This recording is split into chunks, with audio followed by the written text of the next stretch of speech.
We are back with another Pick'em video. It is Saturday, November 29th in the NBA. We have an 8-game slate, and we're coming off a winning day from yesterday. So we're going to talk through some plays I'm liking today. Hopefully they hit, and that's what we're going to do. So if that sounds cool, go ahead and leave the video a like, comment something down below, subscribe if you are new, all those good things. Let's hop into the recap of yesterday's video picks. And it was a plus 1.55 unit day, which we love to see, and we had an injury not go our way. So let's run through them real quick so we can get into the plays for today. But we had Ace Bailey over his 1.5 3-pointers. He got injured. He played 3 minutes in that second half, only played 17 minutes total. I say that the second half, 3 minutes, because if he didn't play in the second half, a lot of books are going to avoid that with the injury protections and things. So unfortunately, he comes out there, plays 3 minutes in the second half, ruins the void situation, and gets hurt. So 17 minutes, it's going to be tough to get there. He did have 1-3 in that game, though, so the read was on its way to cashing. Devin Booker under his 24.5 points.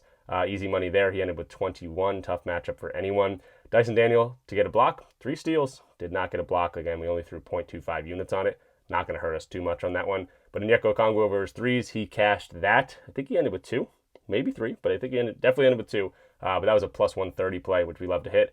Musa Diabate over 7.5 rebounds. He ends with 8. We only put 0.75 units on it and 0.25 on the 9.5 rebounds. But he cashes the 8. He gets us a little bit of money there. It ends on a plus 1.55 unit day. So we were up for the season plus 7.09 units. You can see the records, everything I've given out to you guys is totaled in here.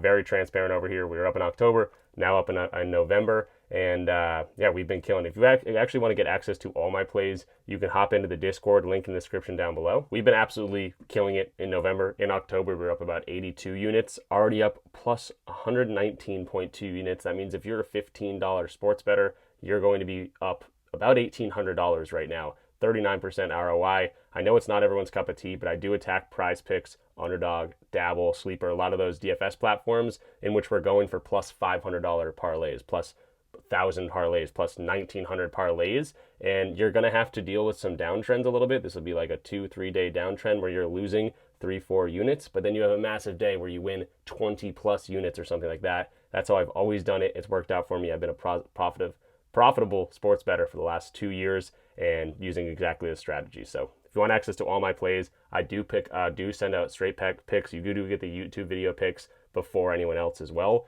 So yeah, check us out. We have a fun community down there too. It's not just the picks. You can talk to other people, and it's a lot of fun. So definitely check us out. $10 a month is absolutely crazy for your first month, and then it's $20 a month after that. So check us out.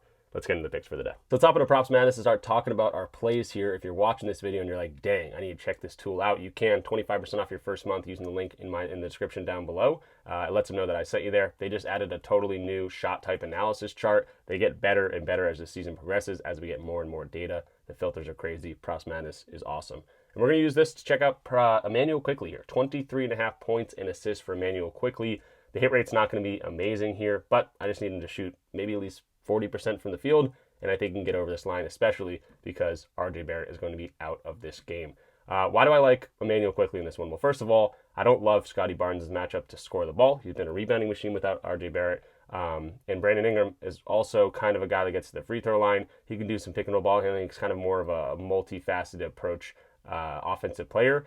For a guy like Quickley, they do limit transition, but the pick and roll ball handling is weak. They rank 25th in terms of defense, the Hornets here, and you can see his shot chart, 51% of his shots come from above the break threes. Ingram, Scotty Barnes, both those guys not really above the break three shooters. So even though the transition's a little bit limited here, I like the pick and roll ball handling aspect. That's the majority of what he's going to be doing, creating a lot of stuff. If you can get some in transition, it's not like they're ranked number 1. It's not like they stop it completely. That's okay too, but I think he's going to have the ball in his hands, and I think we're going to see a decent amount of three-pointers.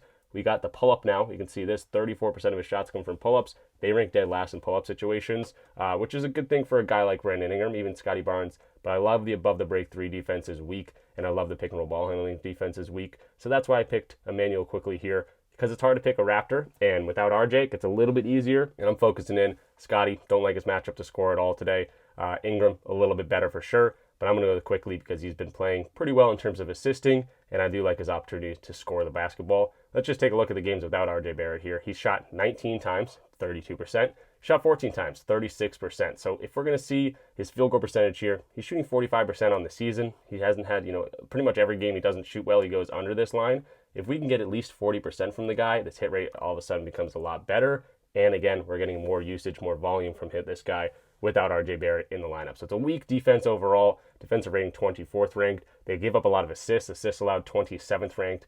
Defensive or assist zone as well is right in the restricted area for him. He gets a lot of those if we want to look directly at the assists. Right in here, the 29th rank. So I love his assist potential, but I also like his scoring potential here. Just needs to shoot a little bit better percentage. And coming off 2 games in a row where he's shooting sub 40%, I think you got to get some sort of regression to the mean. Maybe he has a better shooting night, and the volume has been there. So loving Emmanuel quickly, 23.5 points and assists, minus 118 on BetMGM for the first play of the video. Moving to the second play here, we got James Harden. It's going to be an under 3.5 3-pointers made, minus 120 on BetMGM. Now, why am I going to this? Especially because he's hit this in 55% of games, and he had 6 threes against the Dallas Mavericks already. There's a couple different reasons. So let's start talking through it. Now, first of all, the Dallas Mavericks have been a team that have been running the people off the three-point line all throughout the season. They rank number 2 in terms of above-the-break 3 defense, and that's where 55% of James Harden's shots come from, and pretty much all of his three-pointers come from. So that's a good sign. They run teams off the three-point line. Now let's take a look at what we've seen from the past few guards or positional players that are kind of similar to James Harden. We just saw Luka and Austin Reeves crush these guys in the three-point line. They had 4 and 6 three-pointers respectively on 3.5 and a 2.5 line. Now, AD came back in that game. Sometimes when you insert especially a big-name player on your defensive end and on your offensive end, your players are going to be in different positions than they usually are. That can hurt your defense for that game and how you mesh together. But we're going to go back to the norm here because AD is not going to be playing in this thing. In the Mavericks defensive scheme, the one they've been locked in on for 18-plus games or whatever it is this season, have been running teams off the three-point line. And the other thing I like to point to is they got to the 4 and the 6 threes, not by shooting 15 threes, which we do see sometimes. Luka shot 9 threes, just shot a very good percentage, 4 of 9 from 3. And Austin Reeves shot 6 of 8. So the attempts were nothing too crazy. We see Jalen Brunson shoot 7 threes here. We can see Anthony Edwards only shot 7 threes here, 3 threes from Booker, 4 threes from Colin Gillespie. So the three-pointer attempts are not amazing. It's just when guys shoot a good percentage here. Now, next thing I like to see is James Harden is with Kawhi Leonard now. Kawhi Leonard is back in the offense. He's going to take up a little bit of usage. Games with Kawhi Leonard, this hit rate goes down a little bit. 44% of games he's hitting this line. And you can see in the games that he's going over, that's when the three-point attempts are massive. 10 attempts here, 13 attempts here. On the average or on the season, he's shooting about 9 threes per game in games with Kawhi Leonard. So even in games without Kawhi Leonard, if he's going to only get 9 threes or let's say even 10 threes, he's only over this in 33% of games. So he's going to have to shoot a good percentage if he's only going to shoot 9 or 10 threes, which is about his average with Kawhi. And if he is only going to shoot that with Kawhi in the lineup, let's say 10 max threes, again, 33% hit rate. Can he get there? Absolutely. James Harden, if he shoots 9 threes, he can knock down 4 of them in any given night. But that's going to be a pretty good percentage, 45 or so percent from the three-point line. This is a team that runs people off the three-point line. There's going to be better opportunities for Zubac, for Kawhi, for Collins, for Harden himself to get into the isolation spots, pick and roll ball handling, to get into that zone. There's going to be better options to score than Harden jacking up 15 threes today. So I'm going to go off the numbers here, minus 120 on the under 3.5 for James Harden today against the Dallas Mavericks. Now jumping to the third play here, we got Bobby Portis over his 8.5 points. And to be totally honest, his downfall has been kind of crazy this year. In terms of the minutes he's been getting, does not get a lot of big minutes games all too often, but he's still over this in 70% of games. And Giannis is going to be a question mark in this one. Now we'll talk about the matchup in a second. But without Giannis and with Giannis, it doesn't really change his minutes, to be totally honest. 21.6 minutes per game in the entire season. Without Giannis, he's over this in 5 of 5 games or 6 of 6 games. Giannis is questionable, might not return just yet today, but even if he does, I still like this thing. It only goes to 23.8 minutes without Giannis, and with Giannis in the lineup, 20.6. There's not like a huge 10-minute massive gap if Giannis plays versus if Giannis doesn't play. So that's a good sign, because if Giannis goes out there and plays, that's going to be, okay for Bobby Portis here. And if Giannis doesn't play, I think that's probably going to be a decent thing for him. So it's not like the end of the world if Giannis plays. Oh, Bobby Portis line absolutely cooked. This line is not very high for a guy that can put the ball in the basket. Now we can start talking about the matchup here. Brooklyn Nets. Defensive rank to the player type. Spot up, they rank dead last in terms of spot up opportunities. Bobby Portis scores his points in terms of spot ups and pick and roll big man and post up situations. They're pretty much dead last here in spot up, and then bottom third in the league, 19th ranked in both post up and pick and roll big man. They also don't protect the paint very often, 27th ranked in terms of restricted area scoring. 20% of his shots come from there. So I do like to see that. Also like to see that majority of his shots are coming from catch and shoot. They rank 26th in that regard. 47% of his shots come from there. And then 32% of his shots are within 10 feet in the basket. 21% of shots are pull-up. that's what they're good on. So pretty much 80% of his shots are going to be defensive schemes that are not very good for the Brooklyn Nets. And in general, they rank 29th on defense. So this is just a good matchup for people to score. It's a 220.5 point total, so not the highest point total in the world. But Bobby Portis can put the ball in the basket even in 20 minutes. Giannis playing, Giannis not playing, regardless, he can get over this line in a very weak matchup. So liking Bobby Portis, minus 110 value, 8.5 points for him to keep doing his thing. Again, just over this line, 70% of it. Don't even overthink it,